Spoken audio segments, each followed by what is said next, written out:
These ideas to the case of data which comes in a group structure, which in essence is just a special case, or it's related to the idea of a panel. Namely, let's say we've got data so let's start with the overall model. So let's say we have data YIG.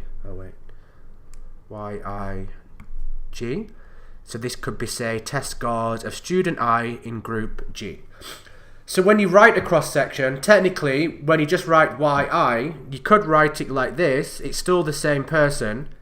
All it means is that we haven't given information that this person is in group G. For example, you could have person I in state G in town L, and you could go on and you could give as much information as you want. Normally, the grouping is going to be relevant to something in the question. So you could have multiple groups, but we'll just begin with just one group. So for example, it could be test scores, person I in class G, and again, we could have a linear model plus, let's say, we just have one regressor, and we have xig. So the independent variable could vary with xi, so it's different. It could be different for each person, and it can vary by the group as well, plus the error term. So the crucial part here is, as always, we've just got regress y on x. All we've done now is put the G subscript to make clear that this is for person within group G. So the more interesting part is, well, what's the structure for the errors? So we can always rewrite the error terms as a common shock, VG, plus the remainder. So we can always do this, because in the special case where just VG equals 0, then we're back to square one. So we can always break up epsilon IG into the within group variation, the variation within the group, and the between group variation, so the variation between the groups. So we can always do this. We can always break this up and say, okay, we've got the residual that varies over I and G. What's the part of the variation that just happens over the group, and what's the variation over everything else? Okay, so we can always do this. We can always break this down. And what we saw is, if the structure's got, if the errors have this structure and VG isn't fixed, so it's random, then we can see straight away that person J in group G is going to have a correlated standard error. Although they've got different residual shocks, eta, they've both got this same common shock. And if this varies across the groups, it's a random variable, then, and it's got non-zero variance, namely it's not constant or not, then we can see we're going to get a correlation between person I and person J in group G. So even if all the errors are heteroskedastic and so on, we're always going to drive a correlation between these two. And therefore, in a group, if the data comes in a group structure and there's some common shock to the group that's not degenerate, i.e. not constant or not, then we can see that we're going to have correlation within the errors. Therefore, we know straight away then that the model will have serially correlated errors, and therefore the standard OLS conventional standard errors will be biased. Okay, so this is the whole premise of the lecture. We can generalize it to more regressors and so on, but this was the idea in the lecture. So this is the problem: serial correlation driven by common shock. And in the lecture, implicitly, we're assuming that this common shock isn't correlated with xig. So we're just looking at the effect. What's the effect of this common shock in terms of the effect on the error variance? We're assuming that VG is exogenous, which it might not be. So in many cases, VG wouldn't be exogenous, and then we'd have to control for it. You could use panel type methods, you could use differencing methods, and so on.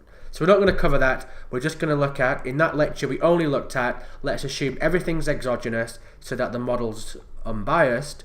But let's look at the case where there's a common shock. Even though it's exogenous, we're still driving a correlation between the shocks for each person.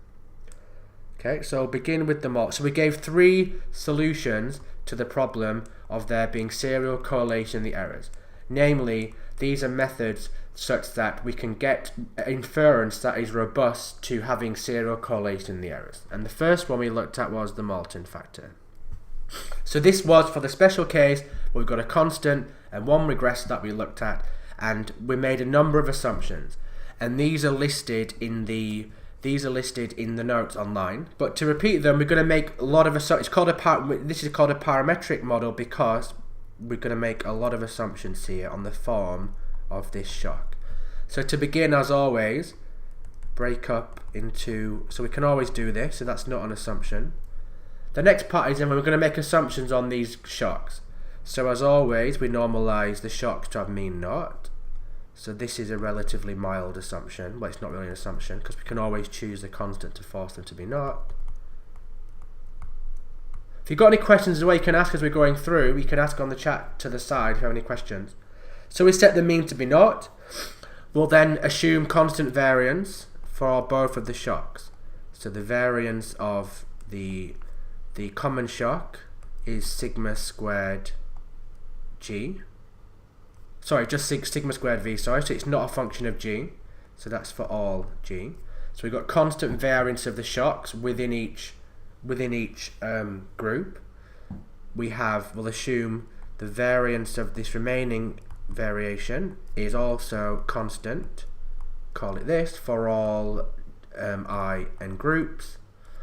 And then we're going to assume the covariance of eta I g and eta j g dash is equal to naught for all I doesn't equal j and or g doesn't equal g dash. This just in essence says that the correlation of this remaining shock is uncorrelated for people that are different or within different groups. So the only time there's going to be a correlation is if you've got the same person in the same group, which of course will hold by definition because it'll be the same shock. And I should have said here just to begin, we're going to have in this case G groups, and within each group we're going to have NG people in there. So there's NG people, so this is the number of people in group G. Then of course the complete sample size is just the number of people in all the groups from G equals 1 to G n of G. So you're breaking it down and having, so in the special case where G equals n, then we've just got one, we've got an individual person within each cluster, so you're back to square one. Okay, so we're going to look in the middle group, we're going to put people into groups, so you could have 10 people in class 1, 10 people in class 2, and so on. Okay, then, so we're making these assumptions. So again, just to repeat, so we're going to set the means to naught, assume the means are naught. We're going to assume constant variance for both of these individual shocks. And again, these are all assumptions, they might not hold. And we're going to assume that this remaining shock e to j is uncorrelated for different people and or people in different groups. And then we're going to assume that the covariance of the common shock and this residual is not for all G and I. Okay, so if you make all these assumptions, then we can derive some properties of this residual. Namely, well, we showed this in the lecture, we can show that the variance of eta I j g is just going to be the variance of the two added together. And again, because they're uncorrelated by this assumption here above, then this is just the sum of the variances, which is just, and again we've assumed they're all constant, so this is the same for every time. So it makes sense. If both of the individual shocks are heteroskedastic and there's no correlation, then of course the variance of the whole shock also has to be heteroskedastic as well. Okay, and then we can work out what's the covariance of the shocks for person I in group G for person J in group G. So the two people in the same class, person I and person J, and well, we can just plug in for both covariance of Vg plus eta Ig and Vg plus eta J G. And again, if you expand it out, you're going to get 4 terms, and the only term that's going to come out non-zero is the covariance of Vg with itself, which by definition is just the variance. So you can expand all this out, we'll just get the variance of Vg, which is sigma squared v. And again, for people I doesn't equal j. So you can use all these properties above and you can work out this. So we've got the variance of the shock, we've got the covariance of the shock for people in the same group, and again you can also show that the covariance for people in different groups will be not. So the covariance of any person I in group J and any person J in group G dash will be not for all people in different groups. Okay, and this comes from the assumptions above. If they're in different groups, then they'll assume that all these shocks are uncorrelated. And again, we're also assuming the covariance of VG and VG dash equals naught for all G doesn't equal G dash. So you're making a lot of simplifying assumptions here. You're in essence assuming everything's uncorrelated with everything.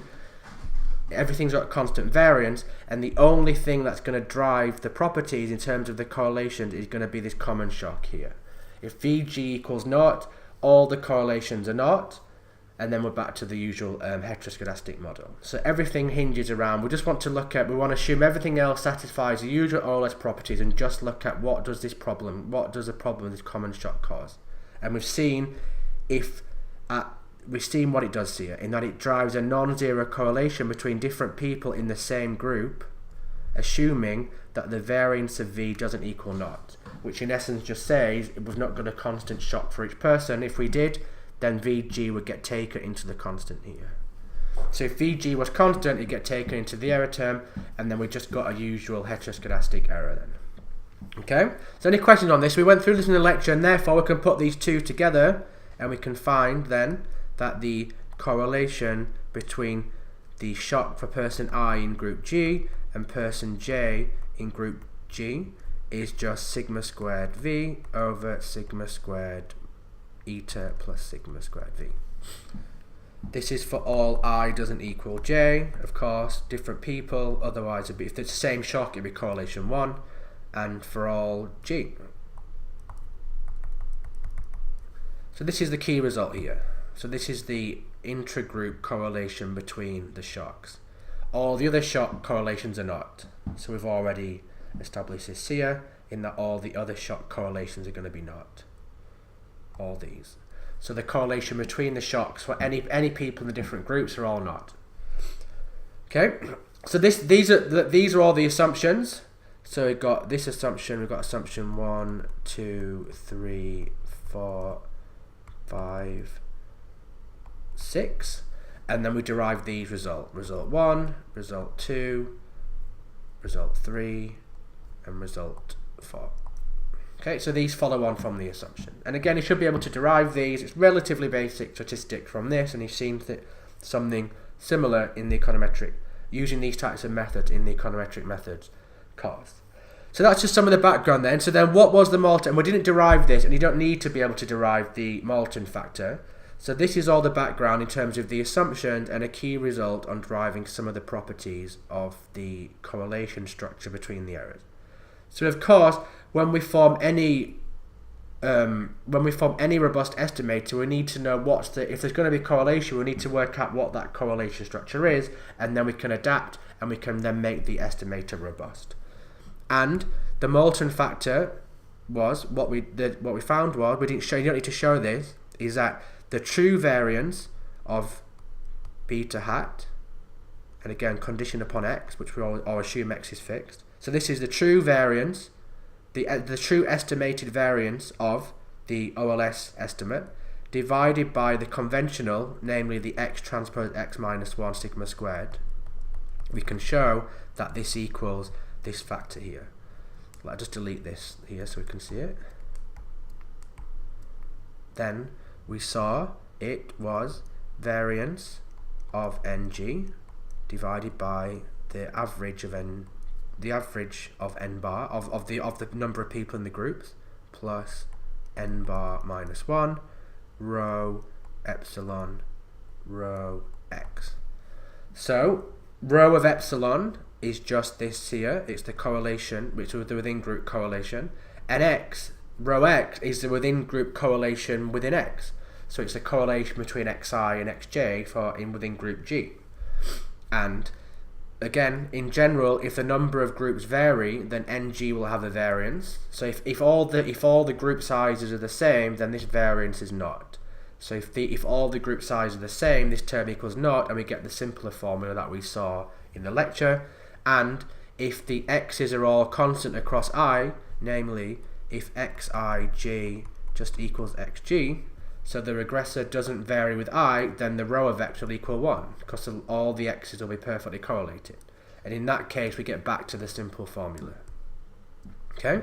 So this Moulton factor, what does it mean then? So again, we can estimate all of these elements, and we saw how to do that in Stata, and you're going to cover this with James again tomorrow, so you're going to go over how to do this in Stata. So we saw, in terms of what the Moulton factor says is, if we run OLS and we get the usual default standard errors, namely we get this here, then if we want to work out the variance, namely the robust one here, well, we can just take the conventional standard errors and just multiply them by this factor. And you can see that just by multiplying both sides by the conventional variance, the standard variance. So this factor gives us how much we've underestimated, how much the conventional standard errors underestimate the true standard errors. So if the bigger is this factor, this means if we based inference using the conventional standard errors, they're going to misestimate the true variance by this factor here. Okay, so that's the idea. And if you want to correct the standard errors, we of course take the square root of this. So this is the relative error of the true variance relative to the conventional variance. So if you want to do this for the standard errors, you take the square root, and you can just take the square roots on both sides. Okay, so there was an in-class exercise on this, and the solutions are given on the on Blackboard. So we can see that, and we saw how this factor can be very big in practice. So if you've got data that is collected at a group level, and you just do standard inference based upon the conventional standard errors, and there's a common shock in the group error structure, then we can see straight away that these estimates will underestimate the true standard error, and therefore we're going to get higher t statistics than we should do, and therefore we're more likely to reject the null, and we're going to get biased inference. Okay, so I hope that's clear. And again, so just some points on the Moulton factor then. So we can see this model only works for one regressor, xi. So there can be more general methods, but from what we've seen in this Moulton factor only works when we've got a one variable regression. We can also see that the method itself also relies, to derive this result, which we haven't shown, relies on all of these assumptions. So all these assumptions that we made are needed in order to justify this Moulton factor. So if there was heteroskedasticity in the e to ij, say, or if there was other correlations in these shocks, or it was more general than this, then this wouldn't be the correction factor. Okay? But the benefits, well, it's easy to calculate and it's simple to use. So if we believed all these assumptions held, then we can quickly estimate these elements. We can estimate the Moulton factor. So are there any questions on that? So we can move on then to the cluster robust standard errors. I can go on to the next. Where's the next page?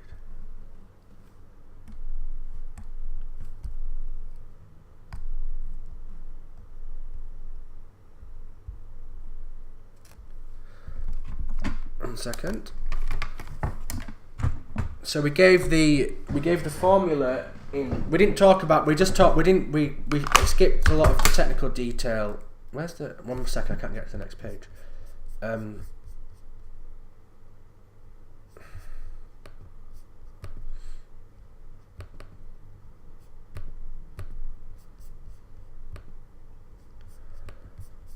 Why won't it?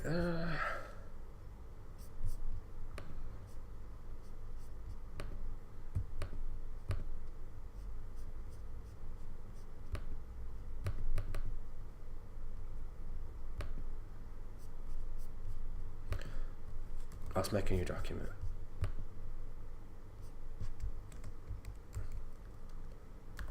Okay, so now we'll do the cluster robust standard errors.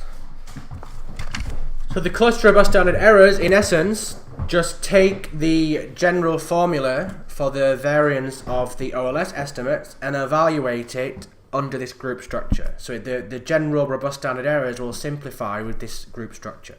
So let's do cluster robust standard errors.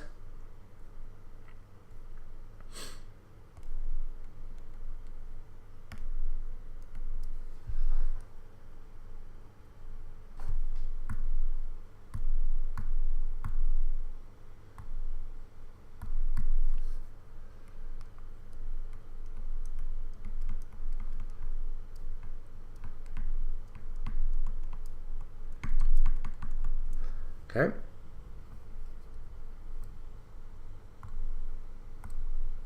So let's take the model. So this can be more general. We can have now a group structure where we can have an arbitrary number of regressors where they could either vary by the group and or by I dash beta plus eta I g.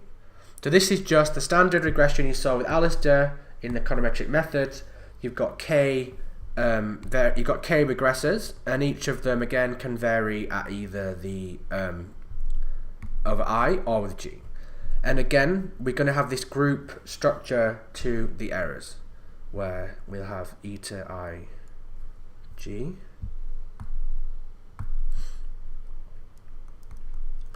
is vg plus eta I g. And it turns out with cluster robust standard errors, and again we're going to assume as always that the means are not, and so we're going to assume that the E of Vg equals E of. In this structure, we can allow, if we want, a more general setting where we don't have to make the heteroskedasticity assumption, and we don't have to force all the correlations of these shocks to be in different groups and people to be not. Namely, we can allow a structure like this, where the correlation of eta ij, person I in group G, for person J in a group G dash is just equal to naught for people in different groups.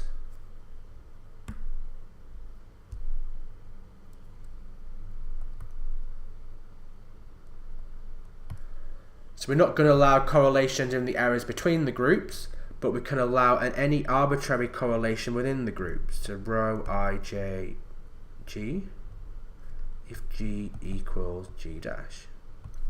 So what this just says is, it says that the correlations between the shocks of people in different classes, say, are all not, but the correlations within the class, people within the class, they can vary. So there could be correlation between student scores I and J, and they can be different for different groups. So this is very general. It allows there to be any arbitrary correlation within the group, but no correlation without the group. Whereas before we had a structure like this, but under all the assumptions that we placed, the correlation we saw before, in the modal example, we had what's called an equi-correlated structure, where we assumed all of these were just constant and we worked them out to be sigma squared v plus sigma squared over n. So in the simple example before, we had this same structure, but in the special case where the correlation structure was much simpler.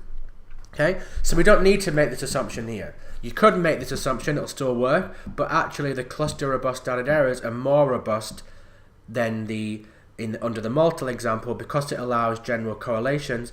It also doesn't we also don't need to assume that the variances of the shocks are constant.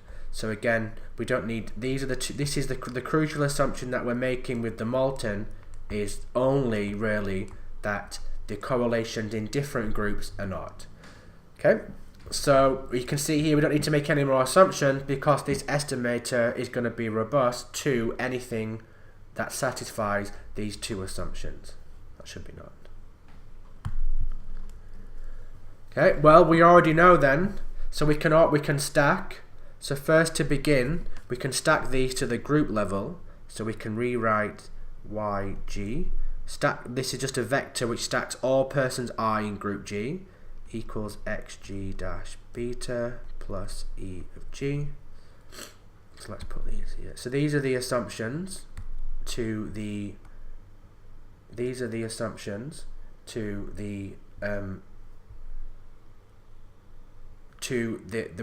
cluster robust standard error we're gonna look at now, and just to define these, we're gonna put yg is just all people in group G, y1g down to yngg, because there's ng people in this group, so that vector is going to have, so if there's 10 people in the first classroom, there'll be 10 people in that vector. And again, we can stack all of these together as well. So we can write xg is just equal to, well, we'll have just x1, all of the x's for x1, so it's just going to be the xi1 to xngg. Okay, and again, all of these will be vectors. So this is going to be like a k by 1 vector, and this is going to be a k by 1 vector. So we put this in the above, and we do xg transpose. Well, we're going to get xg transpose. Well, it's just going to be x11 transpose down to xngg transpose. So we're going to get back to this here for each individual person. Okay, so hopefully you can see that. It does take a bit of just patience with working through this matrix vector algebra. Let me put this here. So we can see, we can group all the g's together, we can stack all of the personal characteristic vectors within for all the people in different groups into one vector, and then we can also stack all the residuals together in one vector for the shocks. So we'll have epsilon g is all the shocks in group G, for people in group G.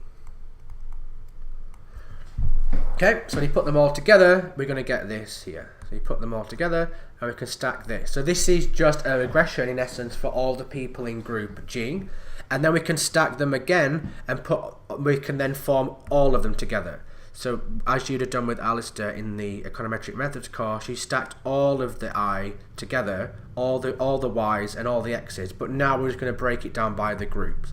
So now Y is just going to be all the people in group 1, all the people in group 2, down to all the people in group G. So it just stacks. You're going to get one of these for each G, and we can do the same for the X's.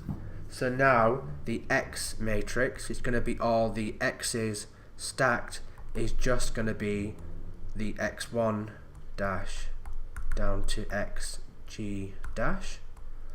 So you're going to stack all these matrices to make a new matrix, and then we can stack all of the epsilons together. Epsilon 1 down to epsilon G. Okay?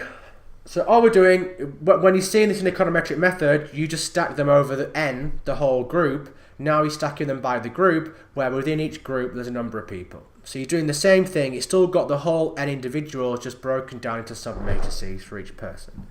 We can then form the final stack, which is y equals x beta plus e. Okay. Then from here, we already know then that the variance of beta hat given x, well, the general formula, when we don't make any assumptions on the correlations in the errors, we already know to be x dash x. Oh, it's starting to lag. Is x dash x to the power minus 1 times by x times the variance of epsilon x, and then times by x transpose x. So I'll write that out, and then so this is x transpose x minus 1, x transpose sigma x, x transpose x minus 1, where sigma is just the covariance matrix of the shocks given x. So on the diagonals, you're going to get all the conditional variances, and on the off diagonals, you get all the conditional covariances.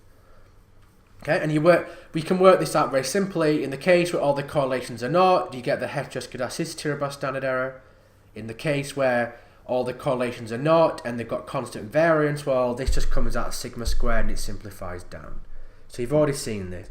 If this equals sigma squared I, then we just get x dash x minus 1 sigma squared. If it's equal to a diagonal matrix, so you're going to get, say, sigma 1 to sigma n, and you get naught, then we know that x dash sigma x is just the sum of sigma I, xi dash, and so on.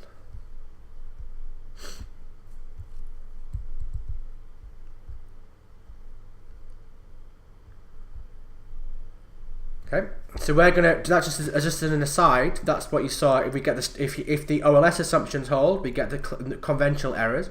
If we just have a diagonal matrix, namely we don't force the variances to be the same, then we can work out this in between term. We can see in that case this would then be the heteroskedasticity robust standard error. So we're going to look at doing it for our case, which is more general than that, where in our case we're allowing heteroskedasticity, but we've also got correlation within the group. So we need to work out this omega matrix for our error structure, which is more general than just heteroskedasticity. So we need to work out now what is this E of epsilon dash x under our assumptions. And again, let's do this conditional on x. So again, the conditioning is a minor point. You can either say x is fixed if it is, or you just condition upon x and it all goes through the same. So, well, we have E, remember this is just we're going to get the E of, well, break it all down. If you write it all out, it's just epsilon 1 down to epsilon g times this transpose, which is going to be epsilon 1 to epsilon g dash. So now each one of these is a particular n by 1 vector, the number of people in each group, then times by its transpose. So now you're going to get something very similar, but now you're going to get a block matrix with all the groups. And you can expand it all out, and again conditional upon x, and you'll just get, say, you're going to get E1 dash here, E1 E2 dash to E1 EG dash, and so on. You're going to get across to the groups here. So it's very similar to before with when you do it, but take the case where there's one person in each group. Well, that's just going back to the case where you've got n shocks and you're just going to get n variances across the error. Now you've got a number of people within each group, and now you're going to get variance matrices across the diagonal. So it's very similar, but now going to get EG dash, and so on. This will be epsilon g, epsilon 1 dash, and so on. So we can see under our assumptions, the only non-zero correlations are coming from this. So all of the off-diagonal, all of the expectations of these are going to be naught, because these are products of the shocks of people in different groups, and we've assumed that all of these are naught. So the only non-zero correlations are going to be on the diagonal, and we're just going to get, in essence, we're going to get a variance matrix for group 1, for group 2, down to group G, and we're going to get naught everywhere else. Where, for example, sigma 1 is just E of E1 dash x. So this is just a variance, this is just the covariance matrix of the shocks within group 1. And we've allowed this to be anything. We're allowing the correlations or the covariances and the variances to be anything within there. So we don't need to make any assumptions on that. So now we're done. So we've worked out what our variance covariance matrix is in a group structure. And we can see now it's not going to be diagonal, because these matrices don't need to be diagonal. In the case where these rows are not all naught, we can see some of the off-diagonal terms in this matrix are going to be naught. So for example, the correlation, the covariance for, say, person 1 and person 2 within this group doesn't necessarily need to be naught. And we saw before that they wouldn't be naught, they'd all be the same. Okay, so we can see in general these have been non-diagonal, although it's got a block diagonal structure. So it's not the same as having, say, 1, 2, 3, 4. and then all the rest are noughts. Now we could have something like 1 minus a half minus a half naught. Sorry, 1 here, and then another one here, whatever, 1, 2, minus a third, say, and minus a third, say. You could have a symmetric structure like this. So you could look something like this, and then all the rest would be naught then. So if this was omega 1 and this was omega 2, then we can see this allows there to be, it doesn't constrain the variances of the shocks for each person within the group to be naught, and it doesn't constrain the correlations of the, doesn't obstruct these, and they could also differ. This could be a third and this could be minus a half. Okay, so we can see it's got a block diagonal structure, but of course it doesn't mean that now it's not, the overall matrix is not diagonal if these off diagonal terms within here are not. 1 second, it's got a charge right. Okay, so then we can work, so now we can work out the, we can plug all this in and expand out, and we can work out what the formula for the robust standard error will be. So all we've got to do now is evaluate, all we have to do now, I think it's going to, it's going to go off.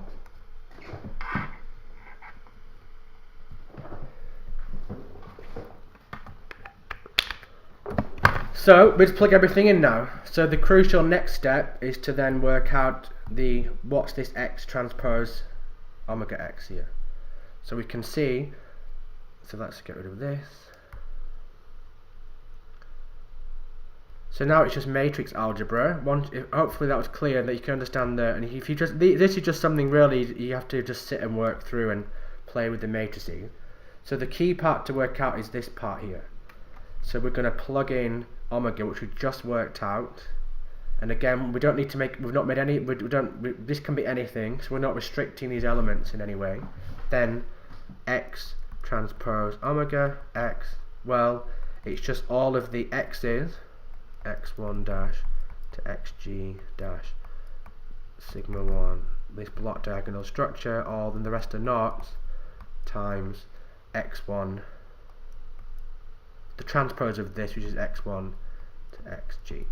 So we can see this is just going to be the sum of x1, sorry, xi, call it, no, do it over the g, little g, this is capital G, this is capital G. It's going to be the sum of xg, omega g, xg, for g equals 1 to g, which has got the same structure. This is the formula given in there. So we've seen now that the true variance is variance of beta hat given x is x dash x minus 1, and then we've got this in terms here.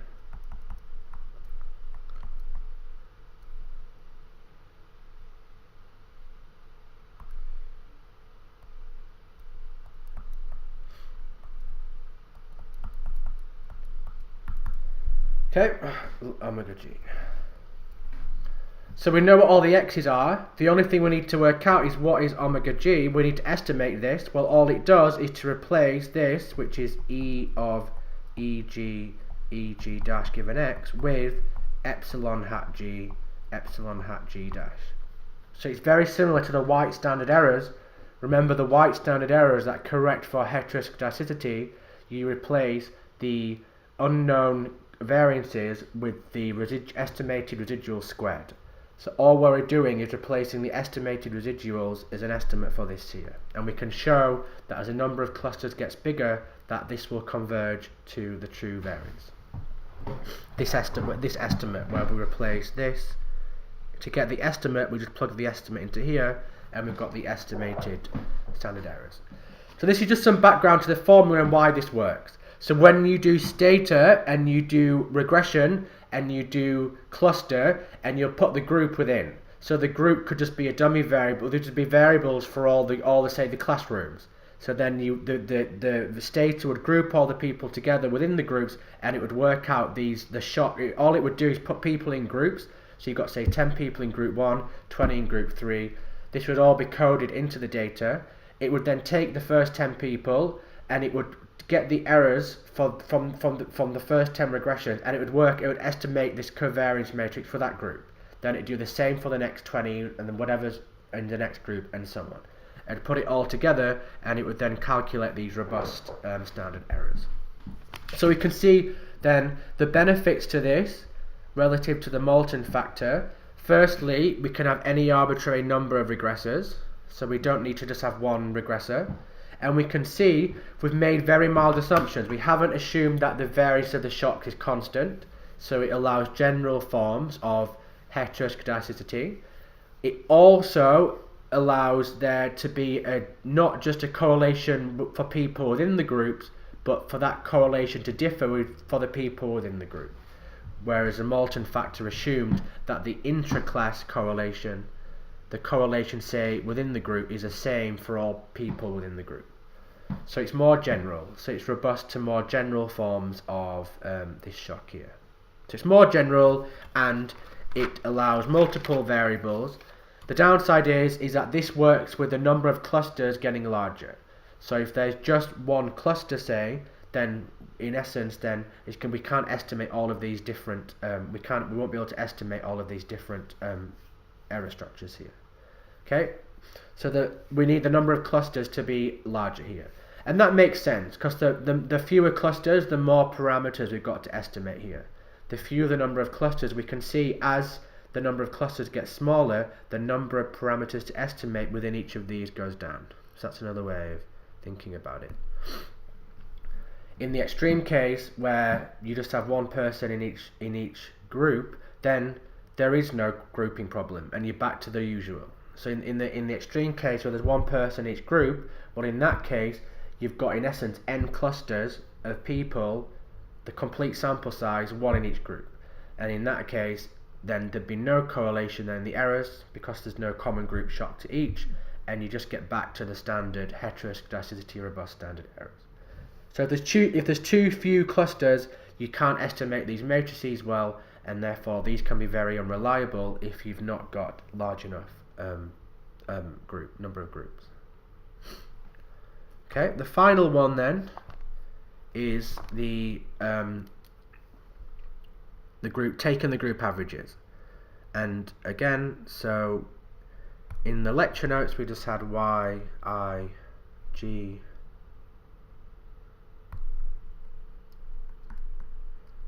equals alpha plus beta x I g plus e to ig.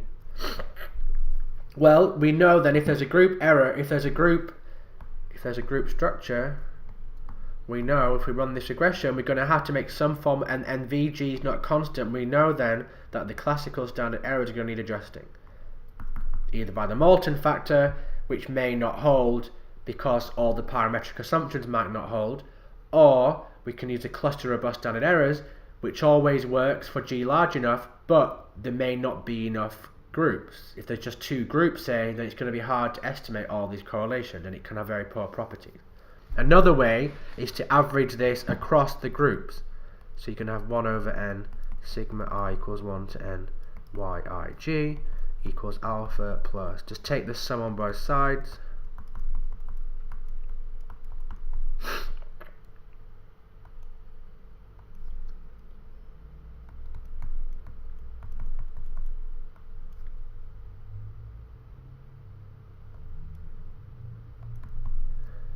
So we just have, this is just yg bar, so it's the group averaging group G equals alpha plus averaging group G plus epsilon bar G.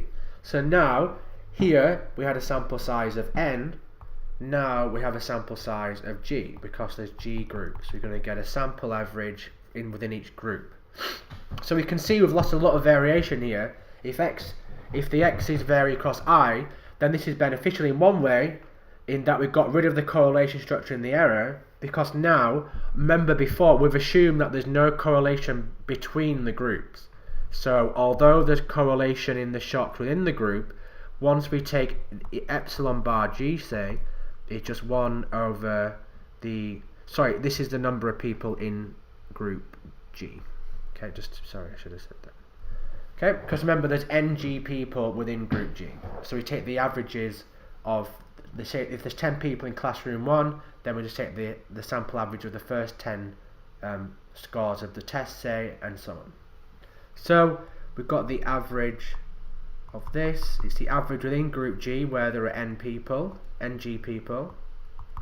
So we can see all of these individual shocks were correlated within the sum, but these will not be correlated with epsilon g dash bar, a different group, because we assumed, remember before, even in the even in the cluster robust case where we allowed more general correlation structures, we assumed the only assumption we made is that there's no correlation for people in different groups. So both of these have correlation. These have got correlation not. So we've got the correlation and this is by assumption, of course. If that assumption doesn't hold, then we've also got a correlations here as well. So under the assumptions from the last slide for the under the cluster robust standard errors, which are the only assumption we made on the correlation was that there's no correlation between the groups. So we can see if that holds, then in our new regression, the sample averages now, this new regression on the sample averages will have errors that are not correlated. So we've got this.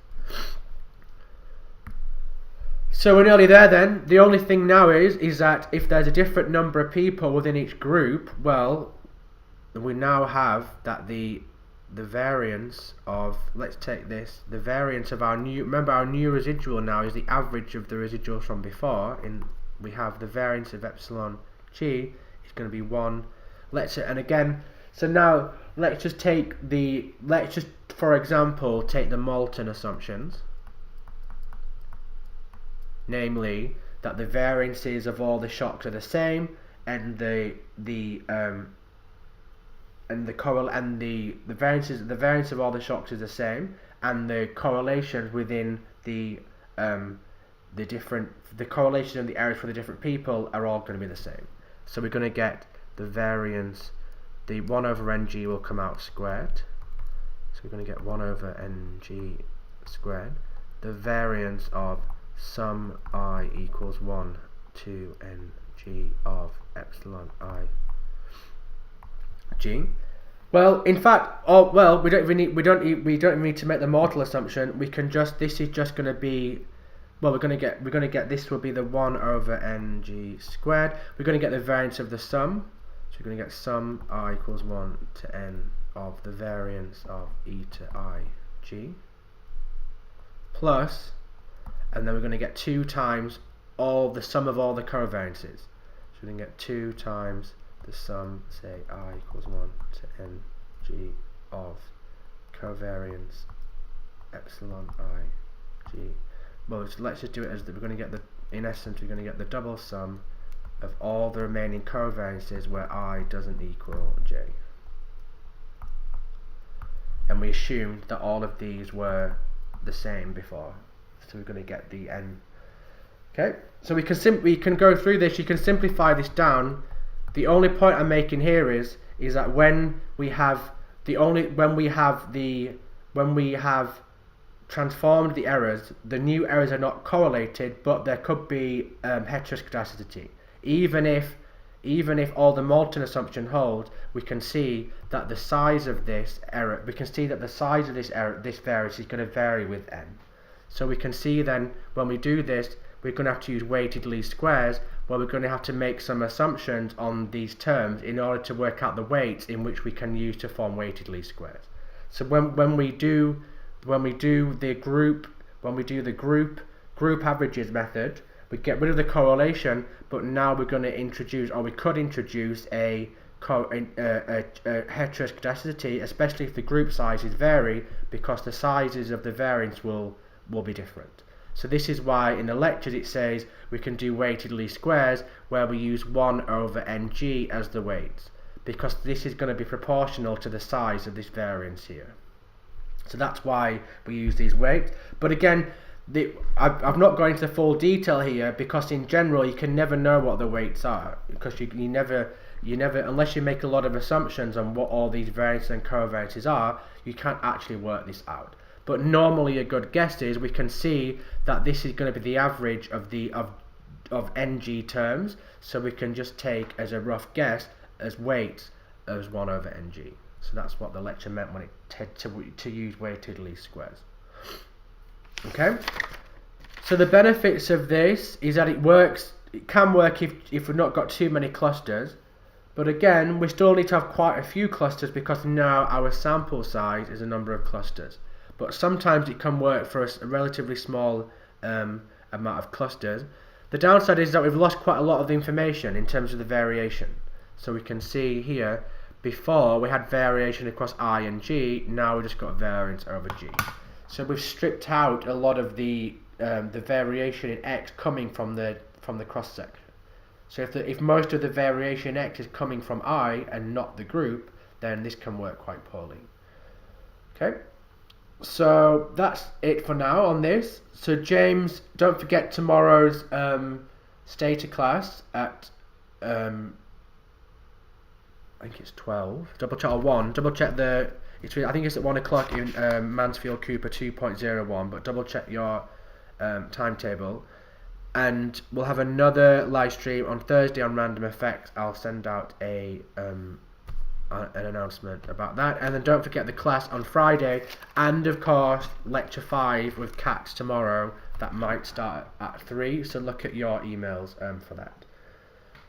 Okay, so I shall see you on Friday.